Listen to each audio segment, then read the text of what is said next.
Up to this point in 24, tells us about all the things that happened, what he calls the birth pains. And we're in those birth pains. And then 24 verse 9, Jesus says, so all these are at the beginning of the birth pains, verse 8. Then in verse 9, they will deliver you up to tribulation and put you to death, and you'll be hated by all nations for my name's sake. So that point right there in verse 9 has to be understood, and there are two distinct possibilities of what Jesus is saying right there in verse 9. And the first thing is that tribulation and put you to death, we know that happened when?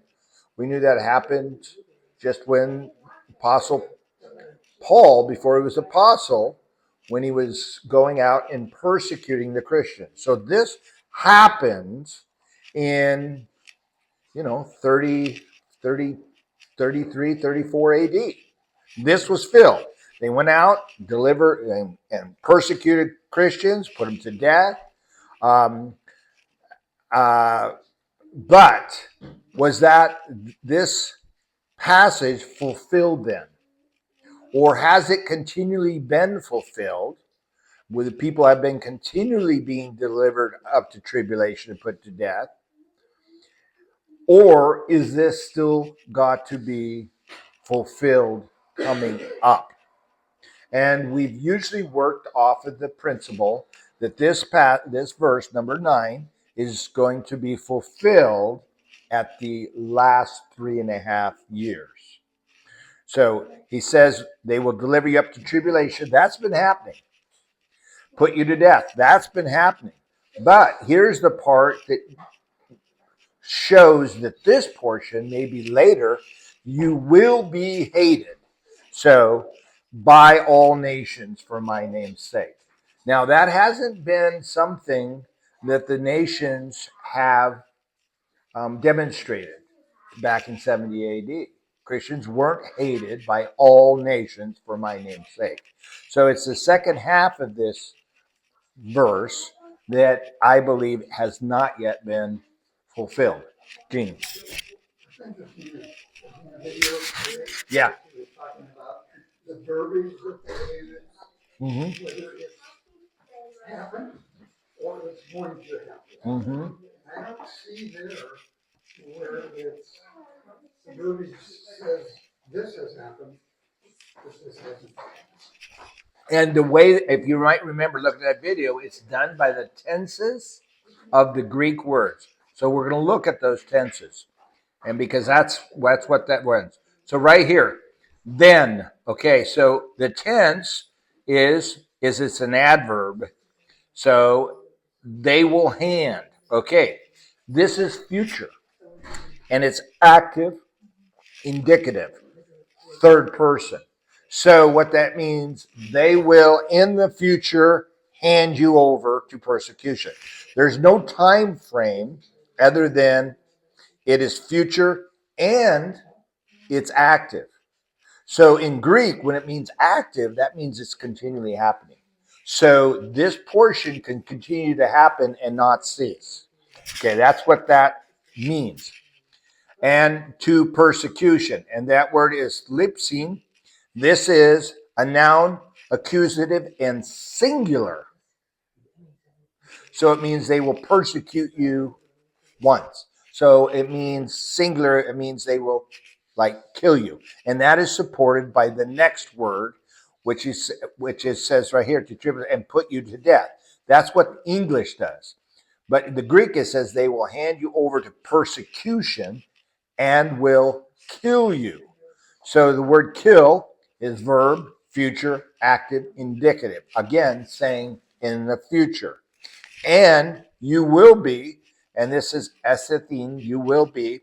This is future, middle verse, middle tense, and indicative. So again, it's future. So all these say it's the future, but they don't give us a time frame. So then, and you will be hated. This is present, passive, participle, by all the nations. So we have to ask, has Christians been hated by all the nations in the past. And as far as I can tell, that has not been fulfilled yet. But we seem to be on the brink of that. So that's where I make the distinction between the two. I'm just referring to the radio. It sounds like, Yeah. yes, almost all nations have been hated by Christians. Because they Hi, Jim. always overrun when things, all the different nations have been overrun by previous religions or previous hierarchies. Yeah. So, yes, and whoever was in charge, that is who they had to follow. Yeah. Yeah.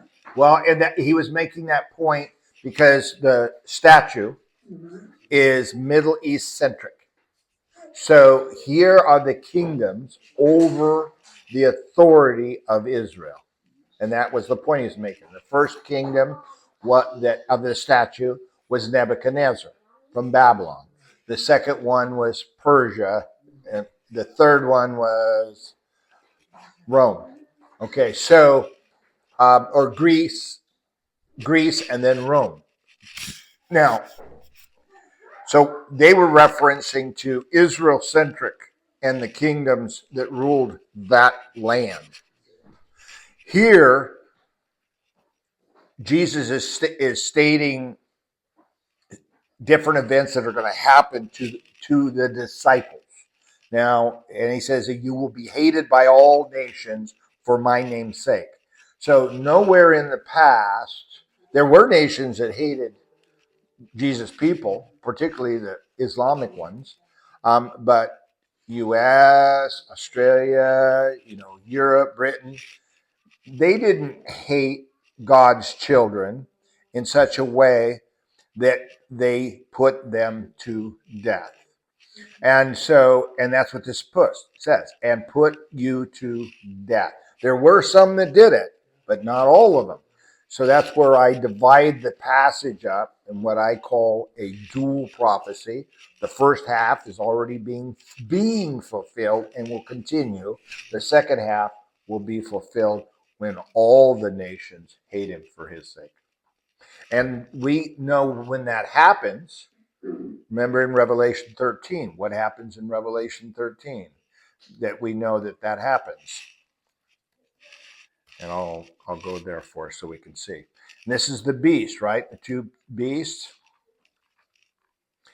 And he was, in verse 5, the beast was given a mouth uttering haughty and blasphemous words. And it was allowed to exercise authority for 42 months. It opened its mouth to utter blasphemies against God, blaspheming his name, his dwelling, and those who dwell in heaven. And, right, Marcus, what is going on here? I can't get this to shut off. Stop. Okay, there it goes. I don't know why it's highlighting. When you move your mouse over it, yeah. There you go. Okay, I got it off. Something was going on that I wasn't aware of. And he says right here, so you see what he does. And oh man, I don't know what's going on with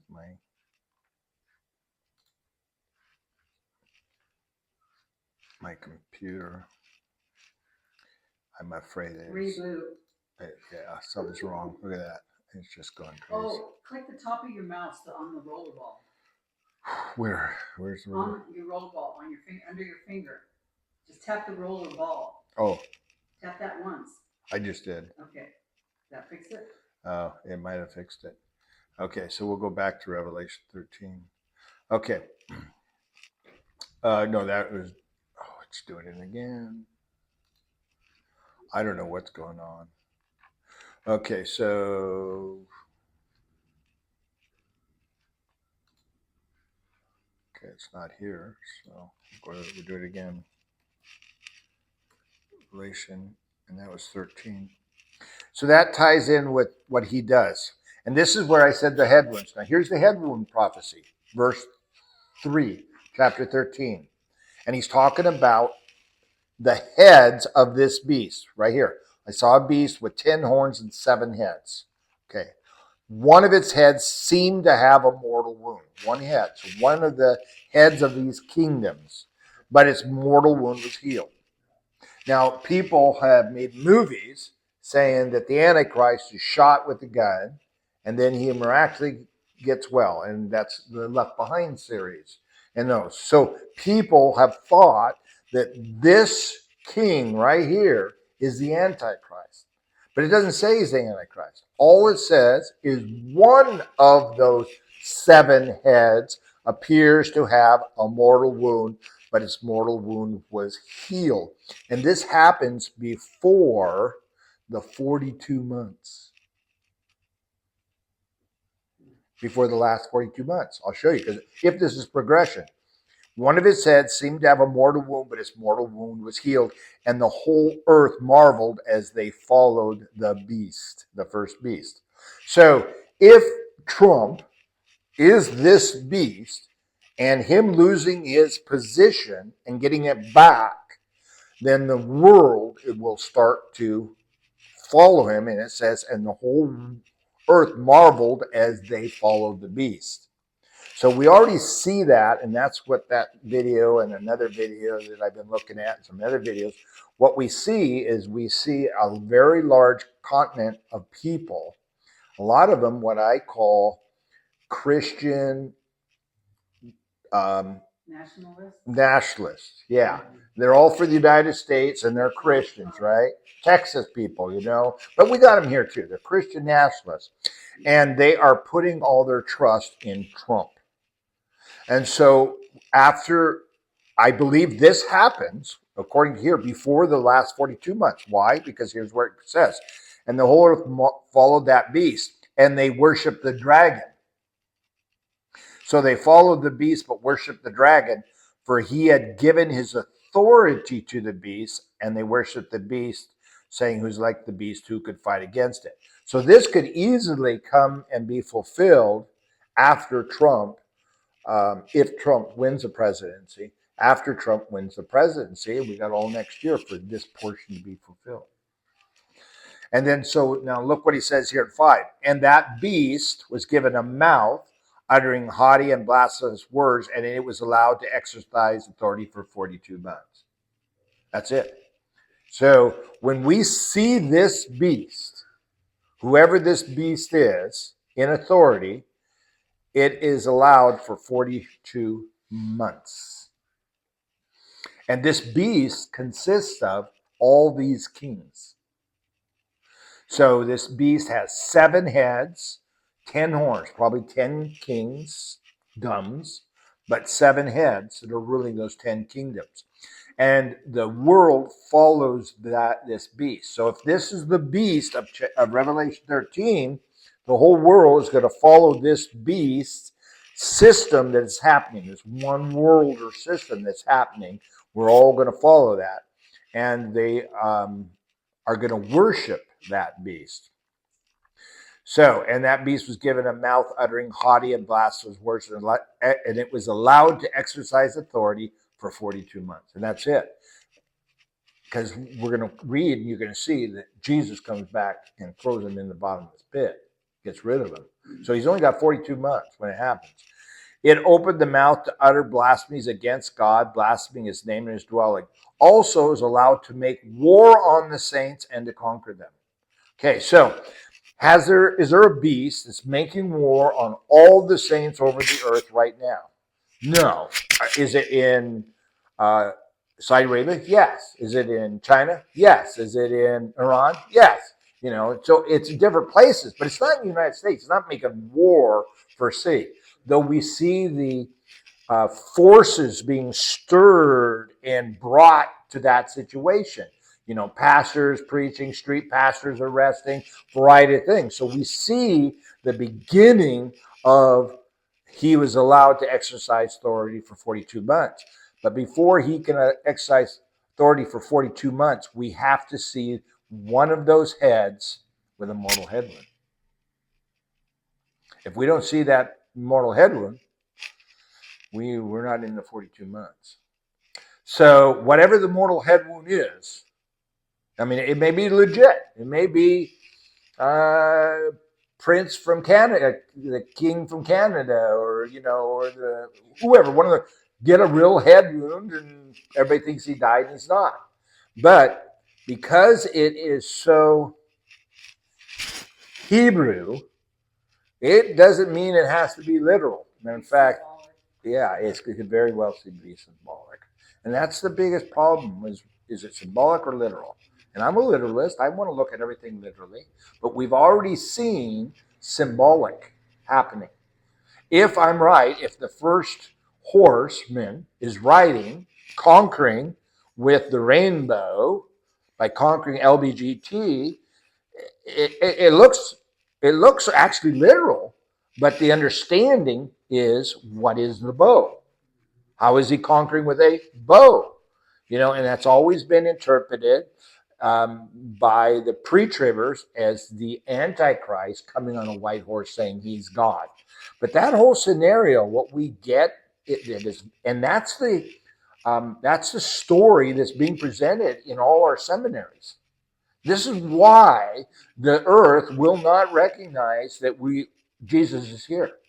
That's why in Thessalonians it says no one will recognize the time except for the elect. He says, but you will know the signs and times, because all the church people that don't have the Spirit, they won't see it. So it's got to be literal in the sense of that it's fulfilled, but the understanding of how it's fulfilled, like what is the head, what is a mortal wound, and